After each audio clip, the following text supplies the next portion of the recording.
Your typical podcast.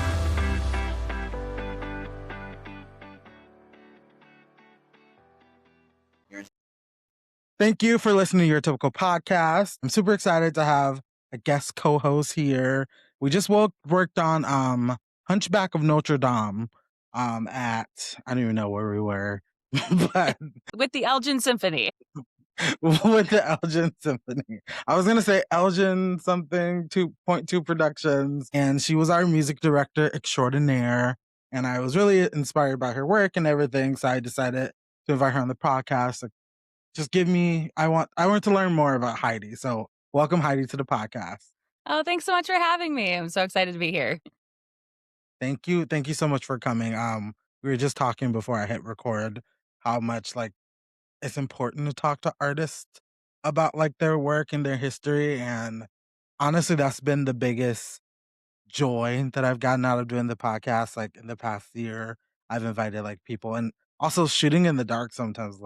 I really like you as an actor. I saw you in this one show. Come on the podcast, and just getting to know the history, and I get inspired, and I hope other people get inspired listening. So I really appreciate you being here. Yeah, I'm so excited to be here. Ditto to what you said. Art only gets better when artists talk to each other. So it's really fun to be able to figure out what we have in common and then what we get to take away from each other. I love it.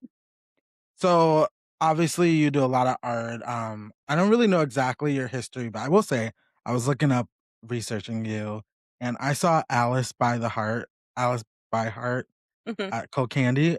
It was so amazing. I just have to tell you that. I Oh legitimately my loved gosh. it a lot. It was beautiful. I I'm remember seeing it so with glad my you friend, and I liked was like, it. oh my God, that was one of the best shows I've seen in Chicago. So I was like, oh, of course Heidi worked on that. That makes so much sense.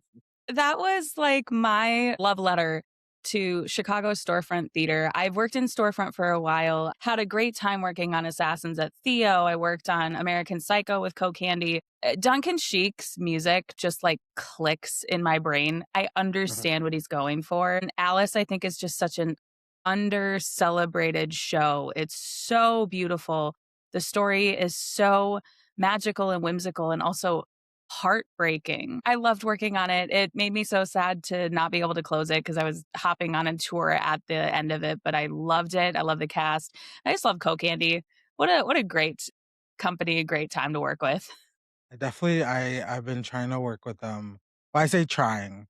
It's really hard to work with my own schedule. I travel so much for work that it's hard to Sure. even audition for things. But every time they post something about auditions, I'm like, I really want to work with them. I love the stuff they do. Send your videos in for sure. 'Cause it's a I good definitely time. need It's to. a sandbox that's so fun to play in. I also saw Children of Eden as well, the concert version that you guys did, which was also amazing. It was everything.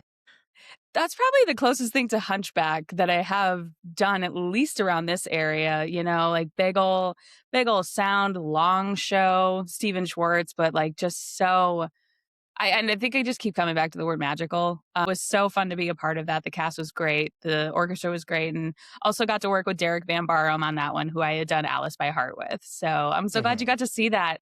Another one day, crazy one day. We put it up and then it's done. And Yeah, it's I'm we sorry, what? love. We don't get to do this again? Mhm.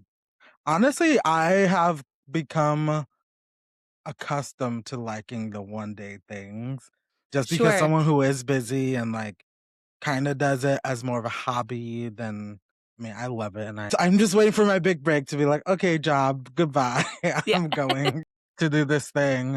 But something about Hunchback where we did just a week of rehearsals and we did one show. It was Mhm. so doable and digestible as an actor who has other things going on. I was like, oh, I can do this easy.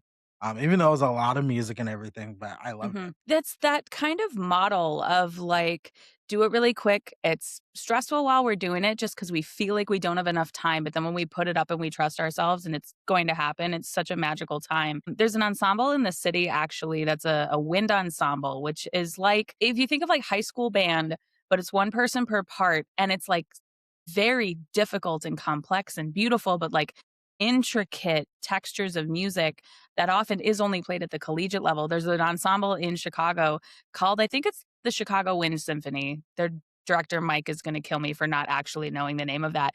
But all of these like performers with master's degrees around the city can do these performances and keep their chops fresh because it's like a day of rehearsals, the next day dress rehearsal, and then you put it on within like a 36-hour span.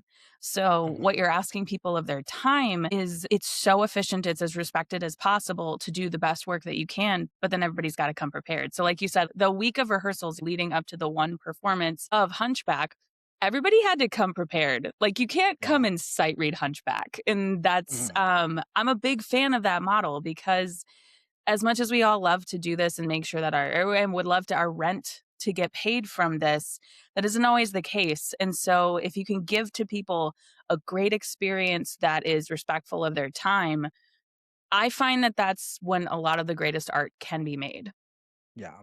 I was like I the vision that I had, I know we had different views of like Hunchback as we were doing it. Like I when you were conducting the orchestra for that, I'm like, well, Heidi is such a bad it's like I like will whisper like, "You see how she tells him to move faster, and then he moved too fast, and she's like, gotta slow down." I was like, love it. I love it. It was everything. I never Oh even seen that man. on stage, like while being on stage. So it was the first time for me too. And that was awesome. Literally, I was like, the whole experience was great. For someone like me, I actually, which is may come as a surprise to people listening, I don't read music. And everyone always is like, "Oh my god, can't believe it." And I was like, I'm public school, Wisconsin. I don't know. Like, I have no defense for it, but I really do think it makes me a stronger artist because I don't know how to read music. So I have like a million follow-up questions to that. But first of all, like Mhm, I've worked for like three of the major music publishers in the United States as somebody who works on sheet music. Like creating sheet music professionally is a big part of my job or has previously been a part of my job and is still a huge part of what I do. And I also firmly believe that it's like one way to communicate mhm, what you need with people. I think from like an actor storyteller perspective, like all that means is that you need more time with the material. You need to be able to yeah, digest it, see what it means for you, and then have it go forward. Like I don't ever expect people to come in reading music into my jobs, but the expectation is you come prepared however you need to. yeah. But where are you from in Wisconsin? So I grew up in Milwaukee. Like I was Milwaukee born in proper? Chicago. Yep, Okay. Milwaukee proper. I was actually it's very funny, like, life 6 years ago is so different than life now for me because I started in the Milwaukee scene as obviously in college and then like meeting more people, doing some community theater. And then 2020, early 2020, I was like, I did a show at Skylight. I'm like, oh my gosh, like I'm really doing it. And then I did a show at First Stage. I'm like, I think I'm getting this. And then the pandemic was like, just kidding. Everything is just pause, Mhm.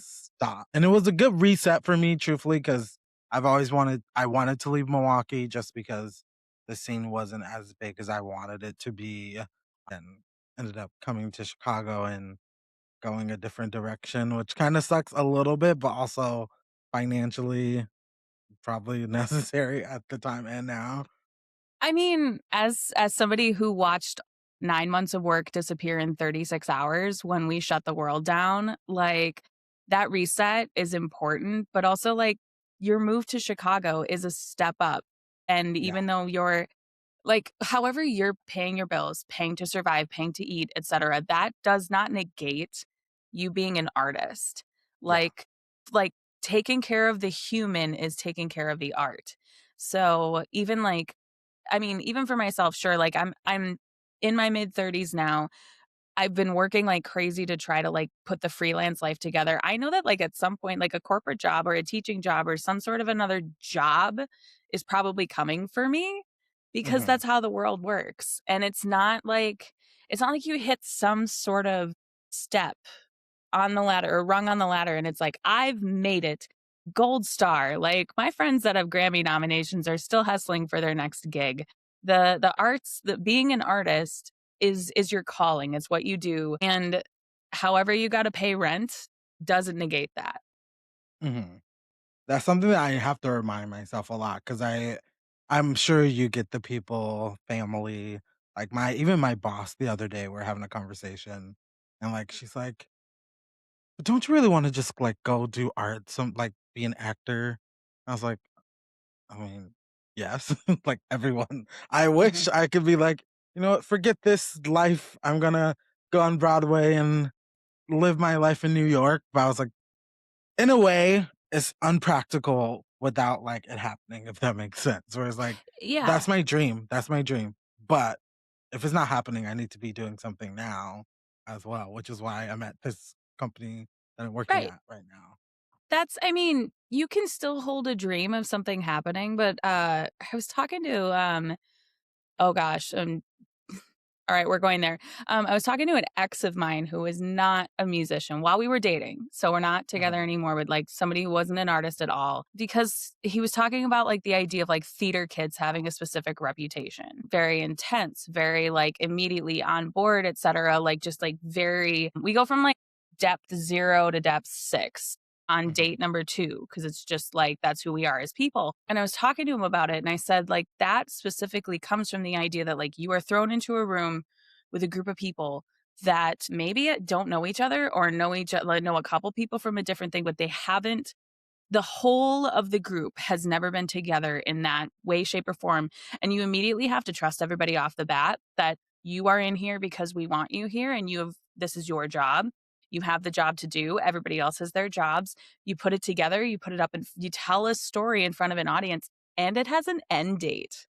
Like, mhm. that thing closes, and then you look at this group of people around you and you're like, "I'm probably never gonna see this same group of people together at this like, at the same time, like, not even if I died tomorrow and my funeral was happening, like, some of them aren't gonna be able to come." And so, the, like, dichotomy between that, like, that has actually helped shape a lot of my dreams of understanding that, like, I'm going to aim for these things to happen, but I know they have an end date.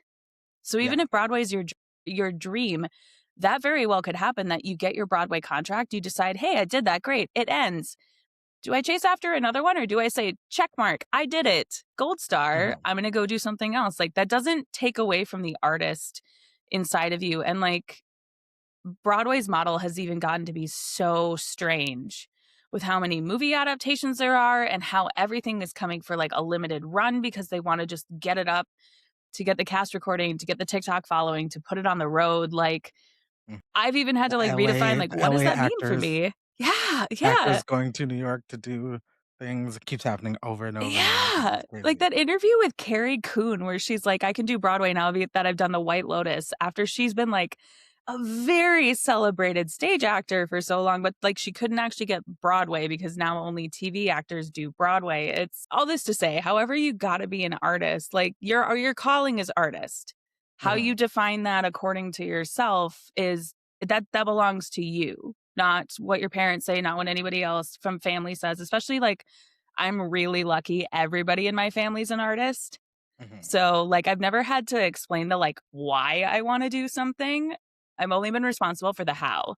"Okay, you wanna do that. How are you gonna do that?" And so, like, that's been a really solid reframing for me, but I feel like I'm talking in so many No, tangents here, my friend. I'm so please, sorry. please talk. It's a podcast. We're Yeah, all you're right. talking. If anyone's coming here for something else besides talking, I don't know. Go watch a TV show. What, you're not on your ninth reheat yet? Is that what they're calling it? The reheating the nachos. Oh, no, the, rewatch of Heated Rivalry is apparently Oh, called a reheat. reheat. Oh, I did not know that. I've only watched it once, and it was changed my life.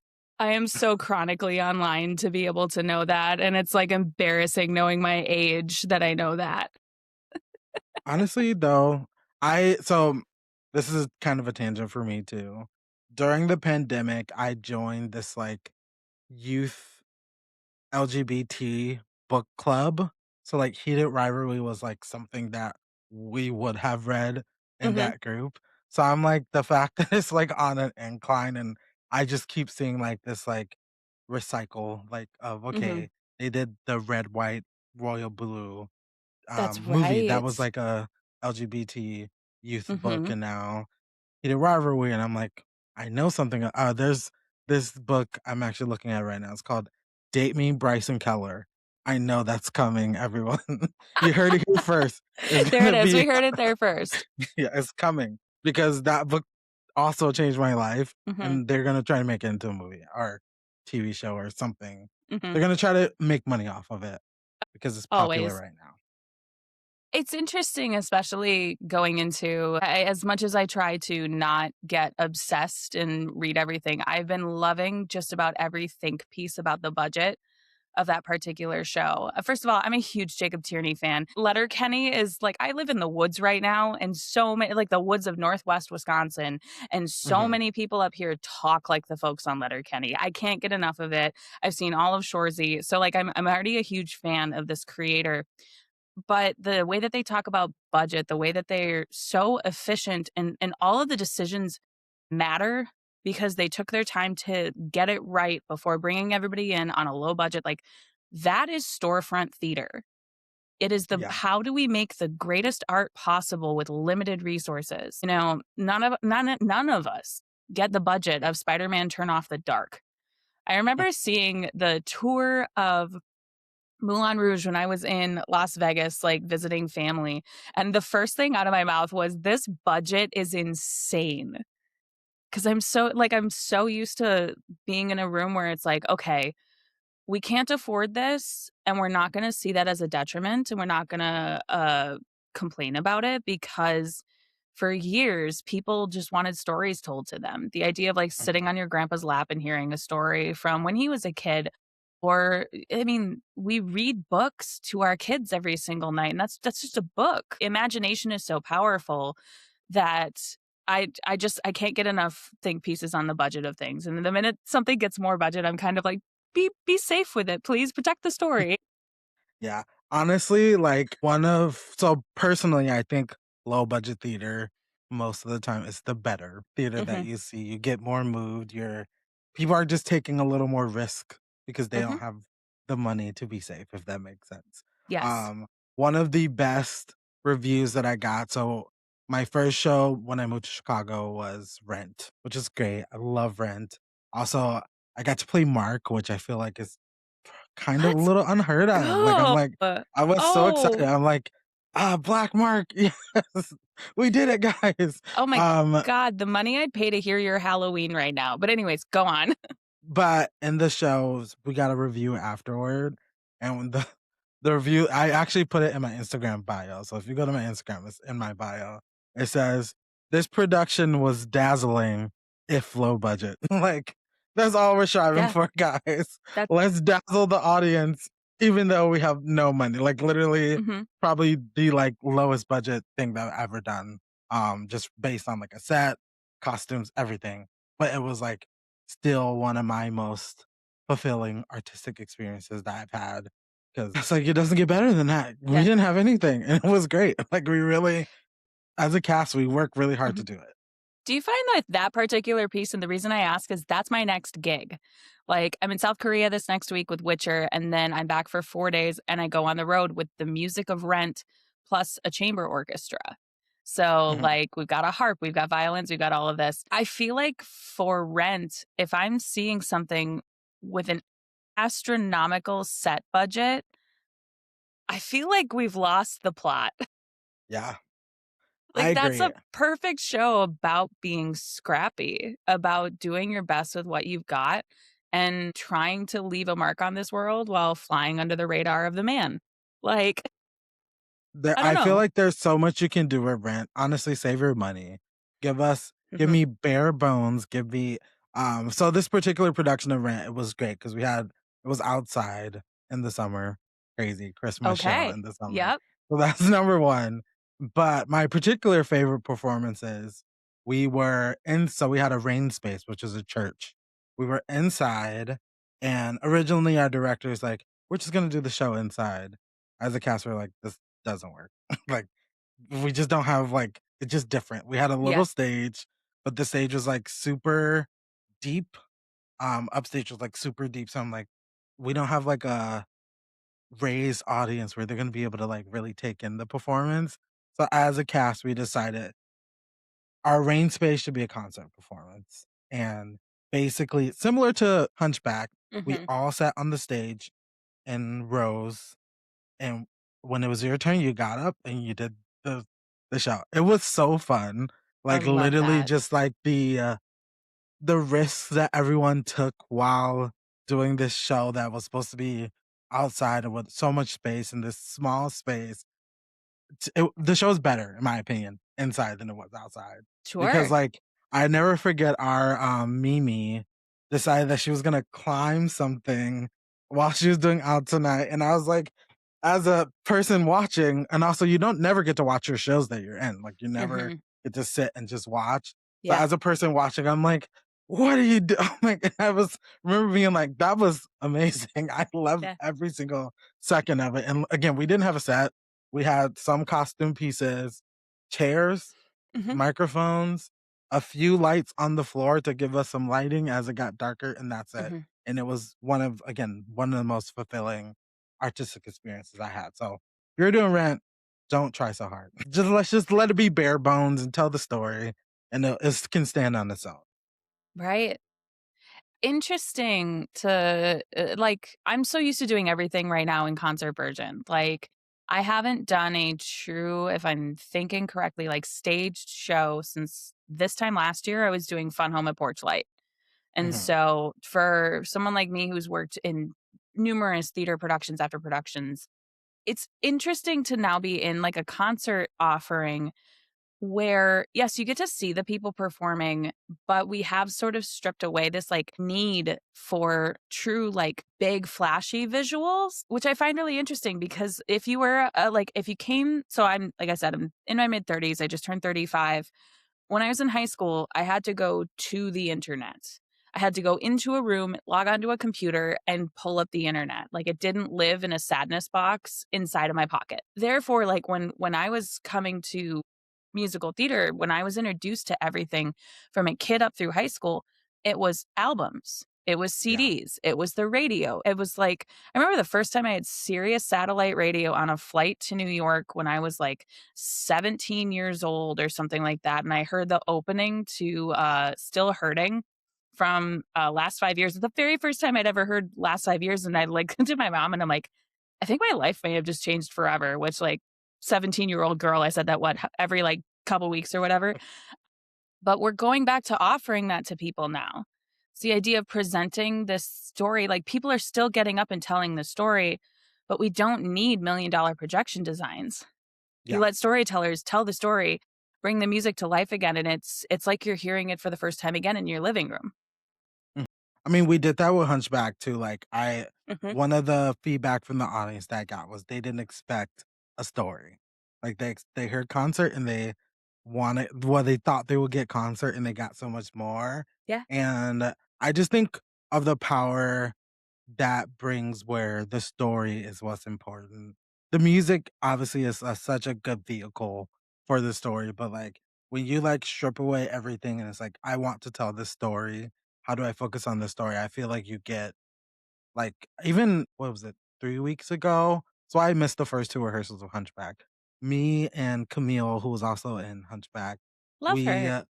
yeah, love her. One of my faves. We worked together too. Oh, cool. We literally went to New York to see the 10-year reunion concert of Bridges of Madison County. At Carnegie Hall. We did. I've tried so hard to not have like a like outburst that blows out my camera mic. I love that show. It's so good, and I had never seen it. Only had the music. That was like, only music, that's all I got. Camille was Mhm. like, "Well, maybe they'll tell the story where you know what's going on." I'm like, "We'll see." When I tell you, like, by the end, I was a puddle on the floor, and Mhm. everyone else around me too. Like, I was like, I didn't expect to feel so much coming here. But the way they told the story, honestly, very similar to what we did at Hunchback, where, I love you know, that. they got up, they did some of the important context of the show, so you understand the story. Mhm. And I just was like, wow, like this is very accessible to, I mean, maybe not Bridges, but like Yeah. very accessible for like people to get up and just do this. Like Yeah. I understand that we were so like kind of spoiled with like big theater for so long. I'm like, theater doesn't have to be big and you can still get as much from it I small. feel I agree with you, and I feel like these concert versions are sort of the gentle and polite artistic pushback to what the budget of Broadway shows have become, Mhm. where, like, 10 years of Oh my gosh, the amount of money I would pay to hear 1 Second in a Million Miles live with that original cast. Are you joking? Of course I'm gonna We spend paid that a kind of lot. money. And I don't need to like I it doesn't have to be in Midtown, you know? And I Mhm. think that's it's a gift to be able to present this art in just like a tier lower, the way we did with Hunchback, the way that I get to do on my tours, the way that like people still want to go out and experience art. They still want to be moved by stunning music. And offering something different too is a gift. You know, being able Yeah. to work with a 30 plus orchestra on Hunchback, which was the original orchestration. We just expanded our strings out so it felt full. Oh, I felt so powerful up on that stand, and not like Ursula the Sea Witch, but just kind of like this is amazing and I don't know if it's going to get better anytime soon. I Um took a video. You have to send it to me. It please was great. do. Please do. There's something about like and I'm very, very grateful. There were moments of this particular show that reminded me a lot of the one of the tours that I've conducted the most in terms of music is the music from Avatar: The Last Airbender. And Mhm. Jeremy Zuckerman's score for that. Like, first of all, the series is like maybe one of the greatest animated series that ever was created. The way they tell that story in 3 seasons, Jeremy's music is incredible, and I really adore his orchestrator as well, Brian Harold, who helped to really make the live performance just sing and soar. But there's many moments in that show where you just feel what the audience is wanting. You feel what your performers are giving, and you understand that like there are so many moments during Hunchback that I told myself exactly what I felt with Avatar, which is be present and remember this. Be present and remember this. Because you're going to turn that page and you're going to move on to something completely new. But right now, be present and remember this. And especially the moment that's still sticking out in my mind is our very last chord for Hunchback before that Alan Menken button. I held that way longer in performance than I ever have because I'm like, be present and remember this. And then we cut it off. Take it in. Exactly. Exactly. I love that. I do want to get, I'm always curious for performers and creative people. Where was like the start? Like, where did Heidi begin in this like journey of where you Oh are now? gosh. Is it appropriate to say the womb? Yes. Both my parents were my music teachers from middle school through high school. I grew up in a one stoplight town of 1,500 people, and they were extremely involved in the music growing up in all of my like formative musical experiences growing up. Like my grandfather was the minister at our church for years. And so like church music became a huge part of who I was. But my parents also knew that, like and I'm very grateful for this, that things that we may have been, like, lacking from being in such a small area, they always made up for. So, I think I Mhm. saw the Minnesota Orchestra perform 10 times before we ever went to Disney World. Anything that was a really good program there that they're like, "Our kids need to see this," they took us there. I started piano lessons when I was 4, but I started harp lessons when I was 7. And so, like, from, age 7 through 7th grade, my mom would drive me an hour one way to get a harp lesson because that was something I was interested in. Really involved in music and theater in high school, but also like coming back to the like, I only know what I know and not being able to like have access to the internet except for this like room you went to or like dial up in our living room. I always thought like in high school I was like maybe I'll be an actor because I want to be involved in this musical storytelling, but I'm a terrible actor and I have arthritis in both feet, so I can't dance. And Mhm. all of the entryways into becoming an actor, I was like, this isn't going to happen. Okay, what do I do? So I went to college for pre-med for 2 years because it's what you do. Oh my God. I went to college for pre med for 2 years as well. Yeah, Me and too. and so when I decided I didn't want to be a doctor, which was 2 years in, and I realized I hate biology. I'm really grateful I learned that early where I was like, I can't do another 8 years of biology. And I switched over. I was at River Falls because I was studying the sciences, but I transferred over to Eau Claire, which is a great undergrad music program in the state if you are needing in-state tuition. Like I couldn't afford private school, so that's where I Mhm. went. Got a ton of opportunities. Moved to Chicago, went to Roosevelt for my master's, and loved my time studying there. But like master's degrees in the arts are as short as a cell phone contract. Like you blink and you're already looking at another contract. And so Mhm. I loved Roosevelt because it connected me to the community that I needed. I was able to meet so many different performers and such that I did a lot of like sits for Broadway in Chicago or different things where I'd like sit behind a guitar book and learn it what those looked like from an orchestrator perspective. I knew I wanted to go into theater by the time I went to grad school just because the film side of things just still was not hiring women. And I was like, well, we'll try this. And again, that was 10 years ago. So, like, give or take, things have changed. It's moving slowly, but things have changed. And so I did the music, like, I was teaching a bunch. I worked as like a choral department accompanist. I was trying to get my hands on any gig that I could, started really breaking into the theater scene. And then a baton fell in my hand for Children of Eden. And so when that happened, I was like, okay, I want to do more of this. I got really lucky and I got a call to sub for a movie tour, and that's the world that I've been in ever since. But even then, every time the baton is in my hand, I'm like, how can I get better at that?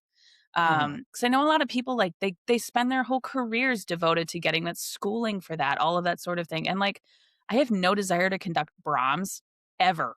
Like if I'm conducting Brahms, it's like on the way to something, and I'm not going to be take it out on the orchestra. I'm just like he's dead. I'd rather conduct something by somebody that's alive. Yeah, I mean, fair. And I don't care that that's the pop side of things. A lot of conductors, when you study conducting, you fall in love with the classics, and that's what you want to devote your life to. And there's no tea, no shade towards that. Literally give me the Broadway concerts anytime. And so this opportunity came up for Hunchback and I jumped at it. And I'm so grateful for to Point Two for hiring me for it, as well as the ESO for taking a chance on me. I love living in this sphere. I'm trying to figure out how to stay in this sphere, but like I had said before, I'm always still chasing after the next job. And Mhm. that's okay. And that's the life that I've got right now. I'm really grateful to have a cohort of people around me that continuously like challenge my work and make it better. Like, my favorite thing to do is like, people have asked me before with like, I should also say, my parents are both conductors. My very first baton was a hand-me-down from my dad. My brother is a band director south of Madison. My sister is a choir director in at River Falls High School now. She's married to the middle school band director at River Falls Middle School.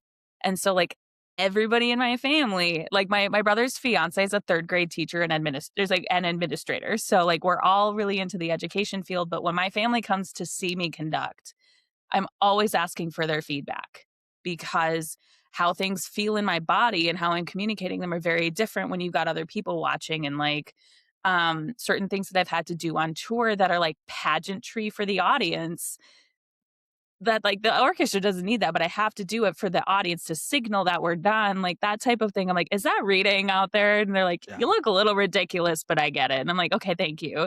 Um, but I remember I was having some like bicep and shoulder issues when I was on the road for Avatar, and I would FaceTime with my brother to be like, what's wrong with my gesture here? And he says, one, you're gripping your baton too tight. Two, switch rather than going out to the side, go up in front. Like, I'm very fortunate that I have within my immediate family unit people that are making me better.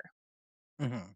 Yeah. Which is I feel like you need. I feel like you need that community around you to push you. Mhm. Um, it's interesting to hear, like, because there are, like, some similarities that we have in our experience. One, I said this, but I also went to school for pre-med. I went to Cardinal Stritch University. I feel like you Where probably is know it. that? It was in Milwaukee, Oh, but okay. they recently closed. It was the oldest school in Wisconsin. They're done. Doesn't exist anymore. Wow, okay.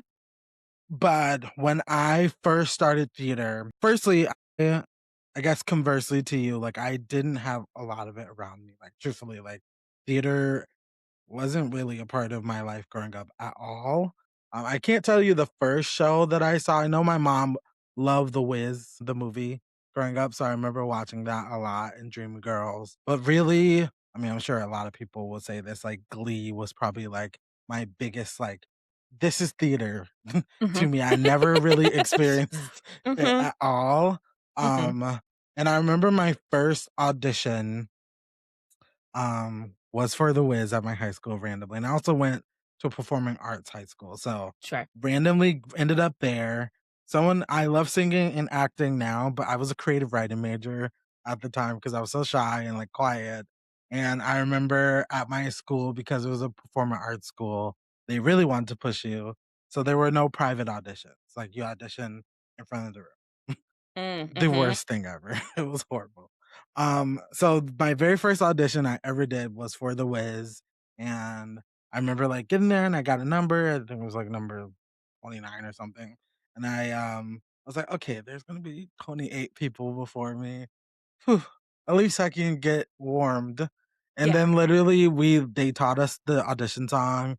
They're like, great, we're gonna start with 29. I'm like, oh, this is the worst Oh feeling. no.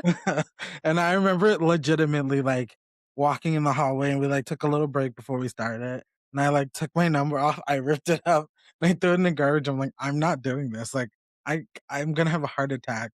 And I had a friend who's recently passed on, Oh, I'm so but I sorry. remember he was like, "Stop, you're fine, you got this, do it, go in there and do it." And I'm like, I can't." He's like, "I will literally drag you by your shirt and put you in front. Just do it." And I remember, like, I did it, and I got a call back for the lion, in the show, and at my school, it was kinda abnormal for anyone outside of the theater program to even do the shows. So it was pretty big that I got the callback for the Lion, and I ended up being the understudy for the Lion and being a bunch of ensemble roles. But I say that all to say, like, I just needed that, like, little nudge Mm-hmm. from, like, a friend, and truthfully, like, theater kinda shifted my entire, like, perspective on life and, like, how I see the world, how I mean, I used to be such a shy kid, like, I legitimately, like, would not sing in front of people, would not dance, did not wanna do a monologue. My first show in college, I legitimately I remember my teacher being like, "Okay, well, you're just a little too quiet. So, like, I don't know what to tell you. You need to do better. Like, in this show, you're too quiet."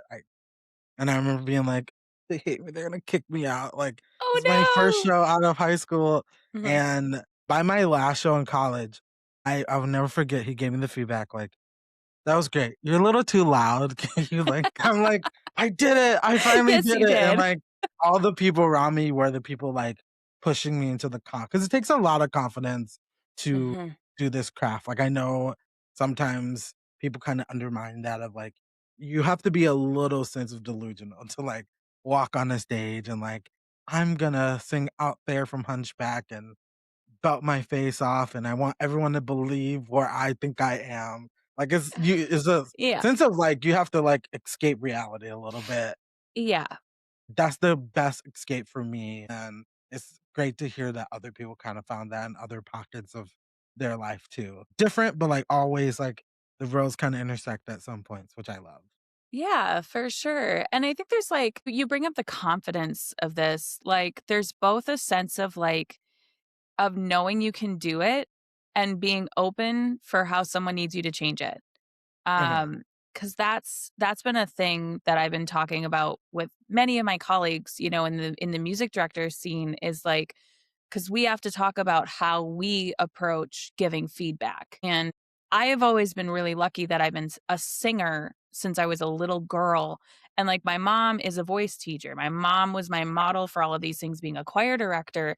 That when your instrument resides inside of you and everything is based on how you feel and how you perceive. And so from my perspective, I have to be able to change what I'm hearing and perceiving and give that feedback in a way that you're going to digest it, be able to make a mhm, change and not take it personally. I think that's such a like, know that actors do not get enough credit for the amount of change that is requested of them. And the idea of like, I feel like we are to a point. I am very grateful for this, that I feel like we're getting past the like stereotypes of diva and divo, mhm, primarily because people in the room are just getting better at asking for the things that they need. So, and having that conversation of like, okay, here's what I need it to be. How do we find a way to make this change together? So then it facilitates the idea that you can stay confident in the work that you're doing. We just need to make a quick shift. And so it comes off as this, etc. I am really grateful for the work that I was able to do in the storefront scene because your audience is right there. Like, mhm. you're not playing to the back row of a 2,000 seat auditorium. You are playing to a room of 85 people and they're all right there. And so we start our rehearsals, we start with everything we do of singing to people, not singing at them. And even with the chorus work in Hunchback, I was like, how do we tell this story? How do we make sure you're singing over an orchestra? But how do we make sure it's not shouting to get the sound to St. Charles? Like there's ways that you can work with all of that that I try to not give a piece of feedback that I wouldn't want to hear myself. Or if I'm giving a piece of feedback and I wouldn't know how to take that, that's not helpful for anybody.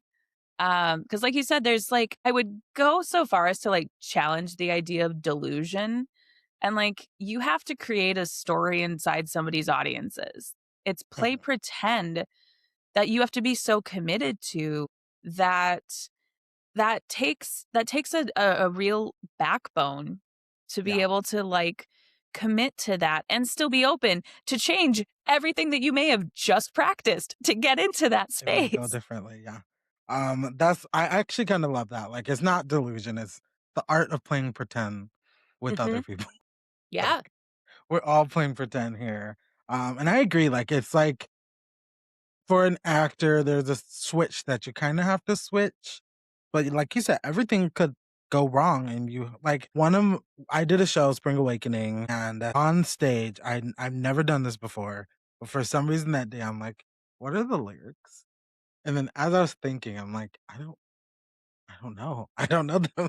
And I was like, "Oh, no, I have to sing the Mhm. song, and I don't know the lyric." And it was, like, kind of like a heart it was horrible.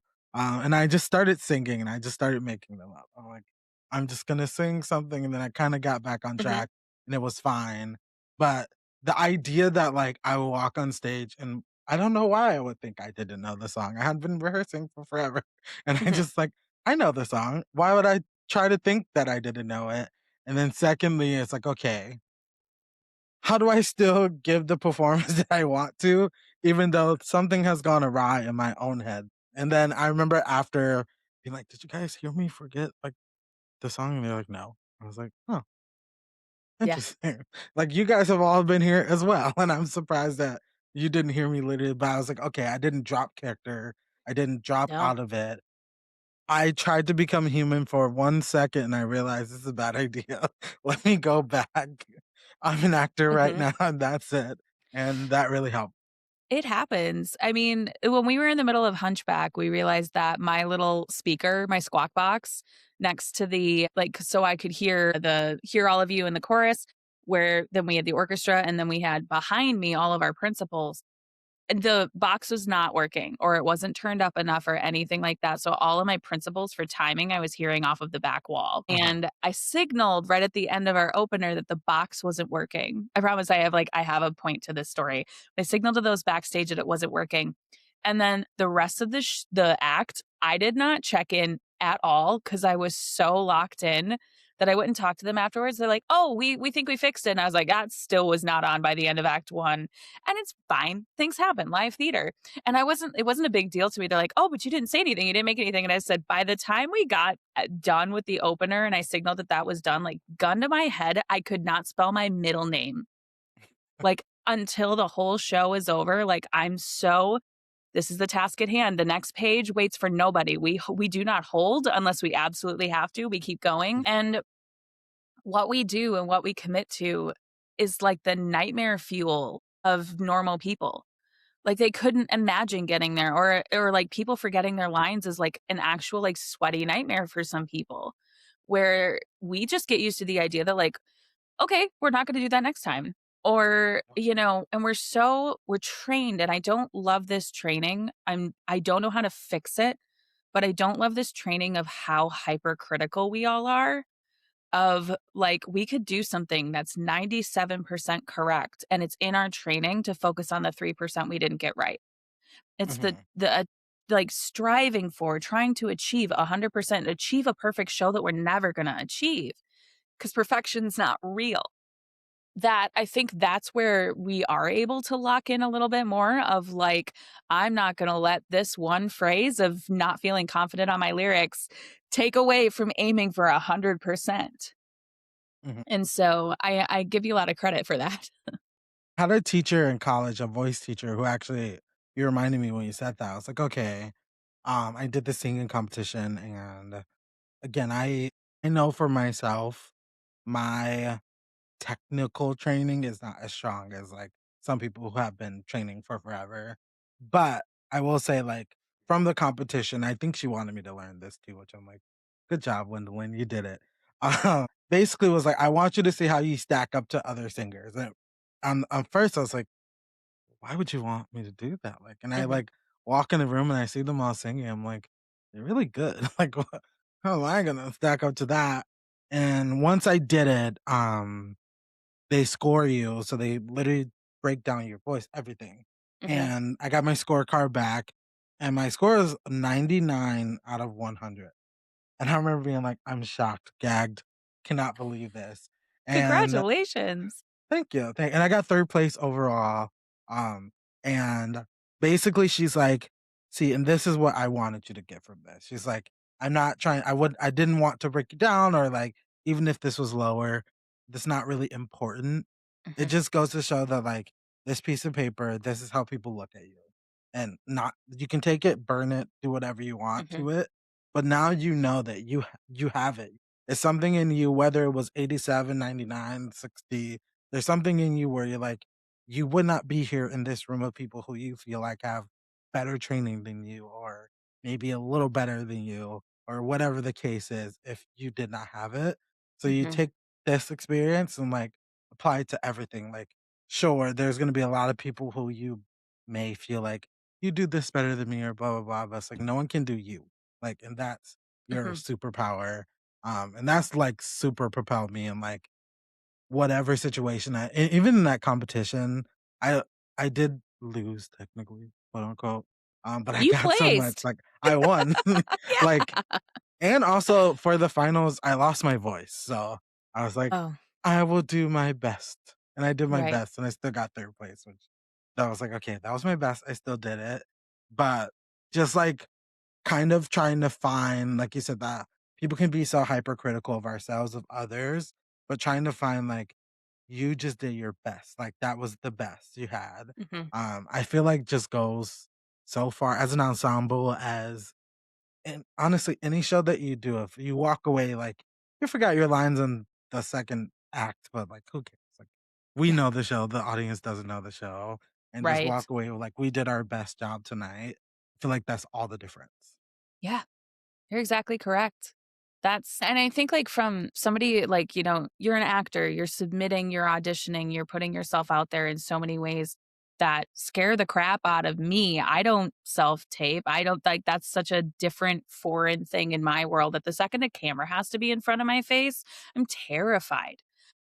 Like everybody that I talk to from a social media perspective is like, put more videos of you doing things on the internet. And I'm like, I'd rather pull my own teeth out without Novocaine. Like, it's not for me. But being on the other side of the table as a creative who is in the casting processes, who's trying to put together everything, like, I can't encourage people enough to just submit. Submit your best work, submit your best storytelling that's appropriate to the product that we're doing. Like, if I'm doing Les Mis, please do not sing. Oh gosh, what would I say? Like, don't sing "Sexy" from Welcome to the Mean Girls. 60s. Yeah. Yeah, or you know what? I'd take "Welcome to the '60s" just because the vocal timbre is a little different, but, like, please don't sing Yeah. "Sexy" from Mean Girls if you're auditioning for Les Mis. And that's why we have a book, but, like, all of this to say, like, people are so like, "Oh, I don't know if they're gonna like me. I don't know if they're going to buy into what I'm doing." How could you possibly know that without Mhm. putting yourself into the mix of what we're doing? You don't know what we're talking about behind the scenes. You don't know what we're looking for. I have been in casting rooms that we have completely switched the vision because of one person that came in. Mhm. And we're like, that's it. That's it right there. And so everything else fits. We find the way that it all fits in. And like you said, no one can do you. So bring your best into the room. We want to see it all. There's even been a point, also in college, just to like piggyback off of that, was Mhm. there was a vision. I was a children's show that I was doing, and I knew that the role I got called back for.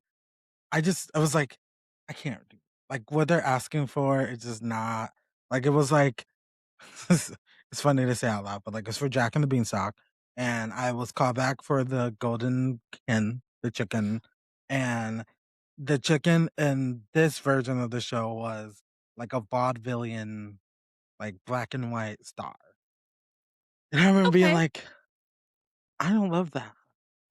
And I like would talk to my Yeah. friends and I'm like, I just like I just and maybe someone will be really good at like conveying that. And it was like a comedian, but like from Vaudeville. I was Mhm. like, I just can't do that. Like, and I was like, I don't know why. I just can't do it, and I don't feel confident in doing it. And I think my best shot is just doing what I feel like I would do. Like, and so I completely like walked in and I was like, I think like vaudeville is fun, but I think maybe people can connect more to like a stand-up comedian, like something a little more like Mhm. modern. And literally the director's like, I like that more. I'm gonna put you at this part. And I remember being like, yes, I did it. Yeah. And it was the kids, like, loved my character too, like, afterward, every show would be like, you're my favorite," and it's like, Mhm.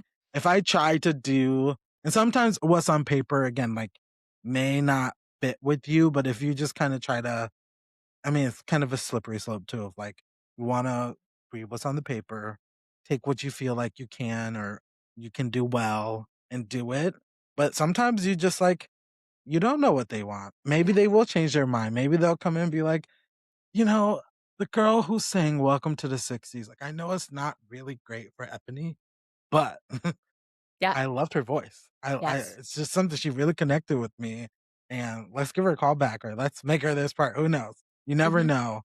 Yeah. So just do your best. Like, I always hear people say, like, if you're auditioning even if you think like, "Okay, someone's gonna sing this song," if this song shows your voice the best way possible, do that song. Yeah. Like, who cares? Right. Right. And that's exactly it. It's terrifying to put yourself out there, but you're never gonna know what you can accomplish until you do that.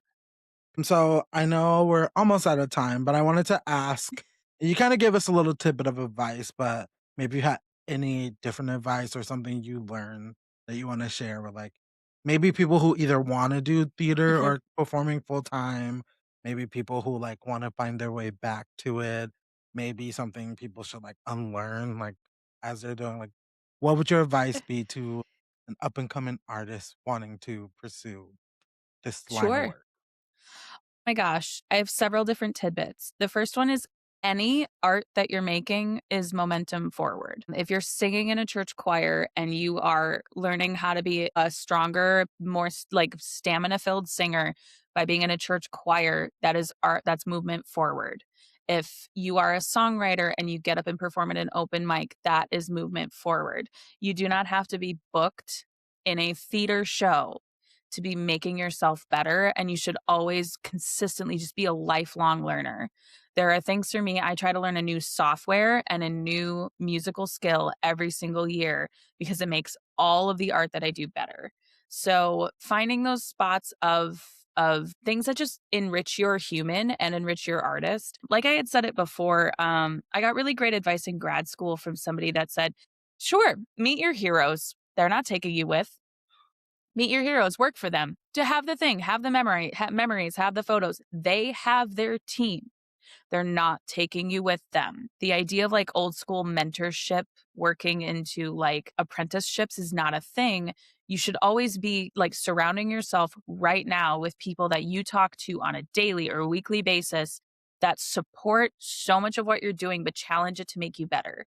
Because we can fall into this really nasty feedback loop of giving encouragement when or support when we should be giving encouragement, which is like we can offer blanket support. You're going to be great. Everything's going to be fine. But if we're not allowing ourselves to have open feedback from people that love us, we can get trapped in not moving forward. Other things that I have to say is if you really want to jump into being an artist, my number one thing that we talk about in my field, like you have to be able to do the job. Have the skill sets, know yourself for the job you're auditioning for. You can give yourself a little room to grow or do things out of your comfort zone, but be able to do the job and you have to be reliable. That's the one thing that I would say that more and more producers, casting directors, et cetera, talk about is if you say you're doing a show and you back out, things happen from a human perspective. If all of a sudden you have to not do something, et cetera, or priorities shift to something else, that's like we understand if that becomes a repeat thing, your reputation will follow you different places. Where if it's Mhm. like, yeah, we were really excited to have them in this role in this specific spot, like nobody's going to fault you if you're in a storefront show and you book an equity show. Like we get Mhm. that. We understand that. But like if you have like we put you in a room because we need you there and we're relying on you to be there. And so like learning your relationship with reliability, um this work is really hard and you have to be willing to hustle. And with the hustle, like learning what your relationship with that is, where maybe that's like, I can handle doing one show a year or I can handle doing one audition cycle. It doesn't make you any less of a singer. It doesn't make you any less of a performer to know what you can commit to and be good to. Because again, if you overcommit yourself and then you're backing out of things, like that's not good either. Being reliable, being a great person to work with and showing up prepared will get you so many more jobs than being the best voice in the room. Mhm. Because I can work with anybody on a voice perspective if they want to be there and they're willing to work hard. And that's how I approach just about any of the casting processes that I'm in, where I'll be sitting there with the director, the choreographer, producers, etc. And like most of the time for auditions, I'm behind the piano. I'm reading sheet music and listening while I'm contributing to this type of collaboration where I'll tell my creative team, like, you're seeing things from an acting perspective that I'm not. So when we have the conversations of who we're working with, I'll be able to hear, I can work with that person as a vocalist. Let's see the whole picture as it comes together. And there have been some people that have been cast in some of my shows that, like, I've looked at the director and I'm like, I'm not seeing it and I trust you. Like, Mhm. that's so from a performer's perspective, bring your whole self. People are going to fight for you if they're picking up what you're throwing down. So that's, I have so many probably little other nuggets of advice, but like, be reliable, be great to work with, and be prepared.